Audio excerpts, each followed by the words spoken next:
Welcome back to the 28th episode of the Huggy Poker Vlog. I'm Huggy, and this episode takes place at the Lodge in Round Rock, Texas, where we play some 1-2 no limit hold'em. I get a ton of ace-queen hands this episode, which is interesting, and I don't want to spoil it. Let's just see what happens. Our session starts out with us being extremely card dead for the first hour straight. We pick up 2 pocket pairs that hit unfavorable flops, get to see a couple flops from the blinds, but otherwise we're folding just about everything for almost an hour. During this time, there's one player in particular that has to be close to 100% VPIP, raising and 3-betting far too many hands, and I'm just hoping to catch a hand at some point to get involved with her. Finally, after an hour of waiting around, we get a semi-decent hand with ace-7 suited in middle position.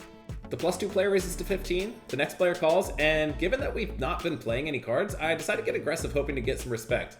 We make it $65 and it folds around to the 100% VPIP woman in the big blind who cold calls, and everyone else folds, so we're heads up to the flop. Before the flop even comes, I've decided I'm pretty much willing to get it in on just about any flop given what a wide range of hands I expect her to be playing.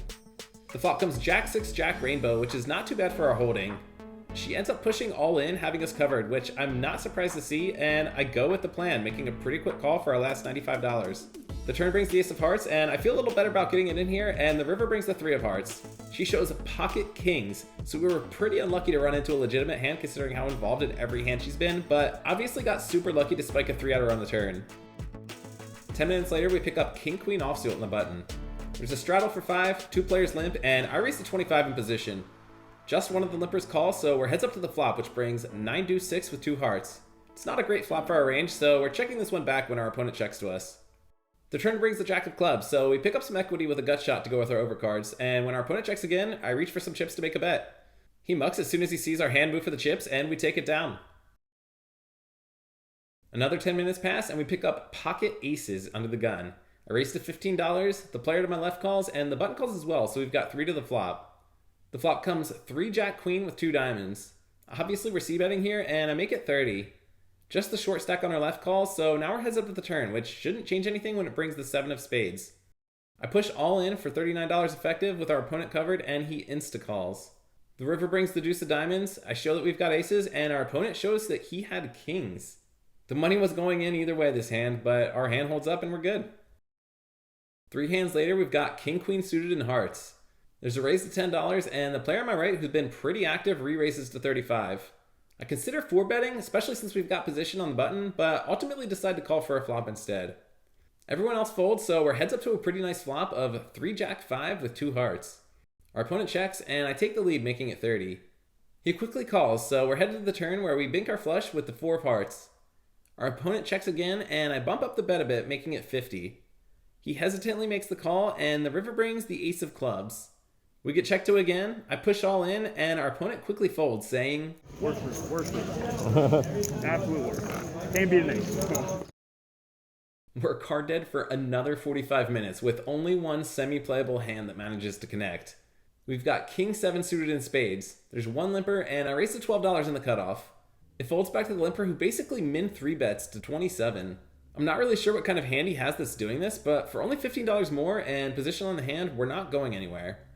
The flop comes 4-8-7 with 2 spades, so we hit second pair and have the second nut flush draw. Our opponent basically pots it, making it $55. It's a surprisingly large bet, and I'm thinking he has an overpair given the action. I'm more than happy to get it in on this flop though, and I pretty quickly raise it up to 155. He immediately shoves over the top, having us covered, and I snap call for our last 336. You got a set? I don't. What the fuck? Pair and flush draw. Yeah, big draw, big draw. Yeah. Oh, shit. We river a better 2 pair and scoop a massive pot. Thank you. Thank you. Finally, after being mostly card dead for 45 minutes, we pick up a decent hand. We've got ace-queen offsuit in the small blind. The first player limps in, but it looks like a straddle, which leads to some confusion in the hand. The active player to my right makes a pretty big raise in position to 25. Oh shit, I raised really big. I thought that was a straddle for sure. Regardless of his intent, I was planning on coming back over the top here, and I make it 80. It folds back to the button, who says, I'm all in. Nice man. All in. I like the talk, trying to induce the call there. He pushes all in for 243 total. This is a pretty close spot. Normally with a raise as large as he initially made it, I would suspect it's a pair lower than kings or queens, but given the confusion with the limp versus straddle, I'm not sure if that's the case here. Ultimately, given how active this player's been, I decided to go with the hand and make the call. All right, what do you want to do? Anything? I'm a one-time guy, but you're... All right, let's do it. Okay. Let's do it. Let's Yeah. do it. Oh, you got me dominated. No, No. Nice hand. Yeah, I was afraid of that. I Yeah. obviously didn't want to open at 25. We pair our ace, but our opponent shows ace-king and we're outkicked.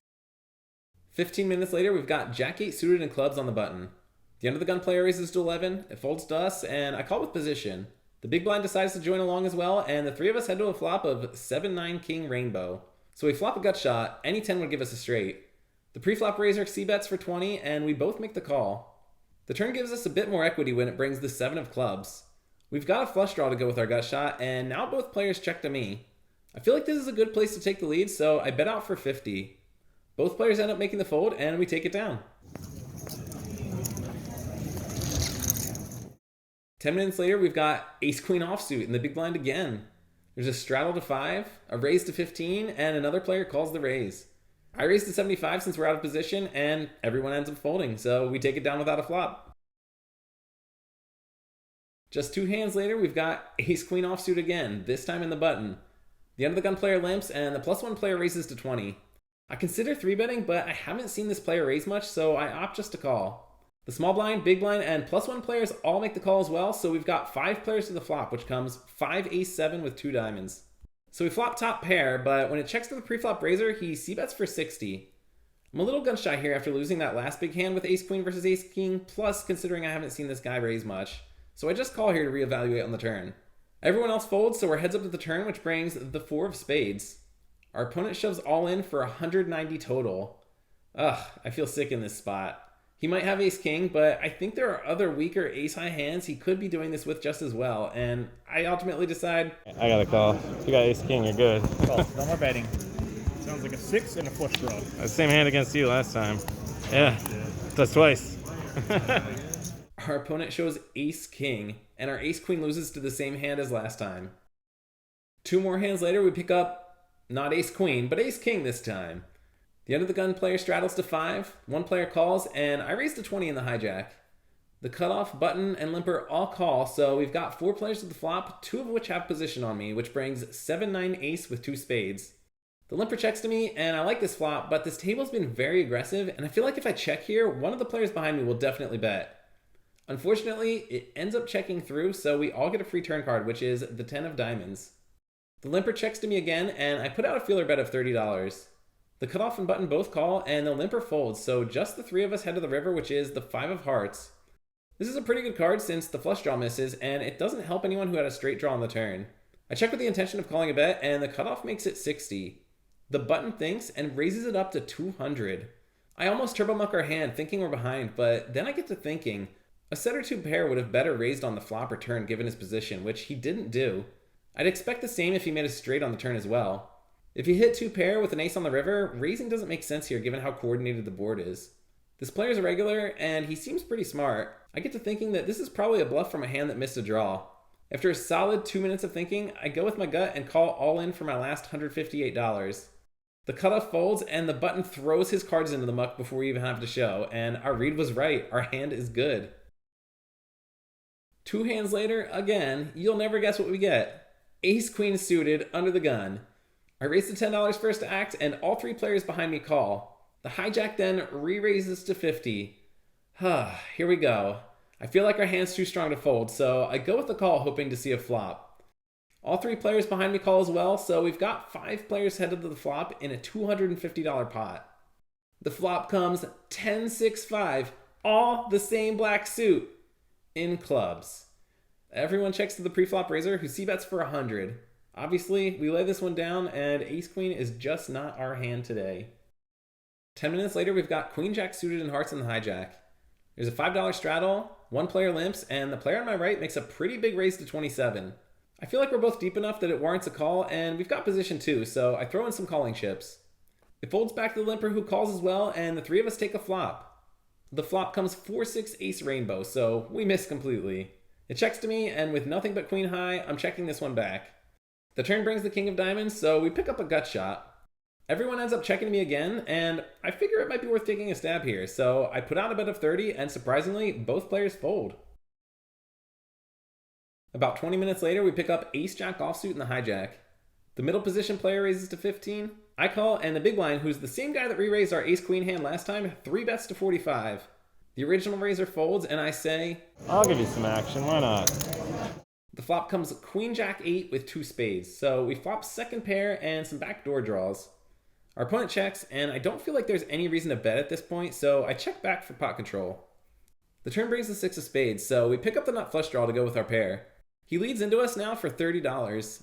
I can't fold for that price given the post-flop action and our draw, so I make a pretty easy call here. The river brings the deuce of clubs, so we miss the flush, and our opponent leads again for $50 this time.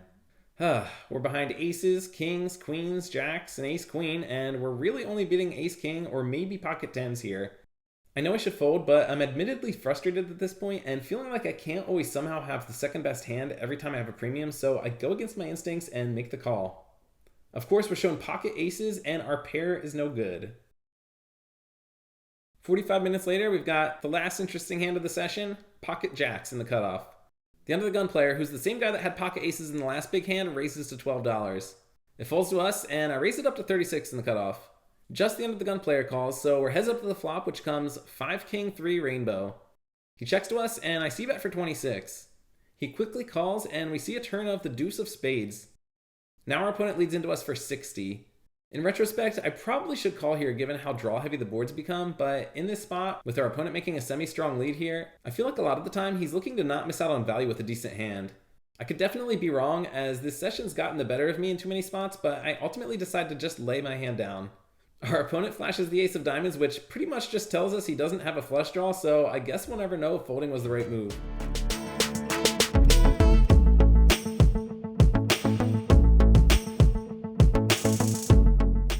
Oh man, that was a pretty rough session in the end.